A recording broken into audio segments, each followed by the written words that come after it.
போர்க்களத்தில் ராணுவ வீரர்கள் ஏன் திடீரென்று தங்கள் ஹெல்மெட்டை கழற்றி தரையில் வைத்தார்கள் என்று தெரியுமா? இது ஏதோ ஓய்வு எடுப்பதற்காக அல்ல, இது அவர்களின் உயிரை காக்கும் ஒரு ரகசிய உத்தி. முதல் உலகப் போரின் போது எதிரிகள் சுரங்கங்கள் தோண்டி வெடிகுண்டுகளை வைக்க பழகியிருந்தனர்.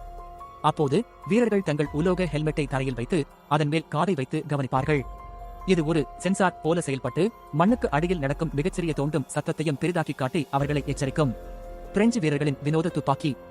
அதேபோல் பிரெஞ்சு வீரர்கள் ஒரு வினோதமான துப்பாக்கியை பயன்படுத்தினர். அதன் மேகசின் பாதி திறந்தே இருக்கும். போரின் பதற்றத்தில் தோட்டாக்கள் எப்போது தீரும் என்று தெரியாது என்பதால் இந்த திறந்த பகுதி எத்தனை தோட்டாக்கள் மீதமுள்ளன என்பதை பார்க்க உதவியது. ஆனால் இதில் ஒரு சிக்கல் இருந்தது. தூசி உள்ளே புகுந்து துப்பாக்கியையே பழுதடைய செய்யும். வியட்நாம் போரின் ரகசிய சிக்னல். இறுதியாக வியட்நாம் போரின் போது ஒரு அமெரிக்க கடற்படை அதிகாரி பிடிபட்டார். கேமரா முன்னால் தான் நன்றாக நடத்தப்படுவதாக கூறும்படி அவர் கட்டாயப்படுத்தப்பட்டார்.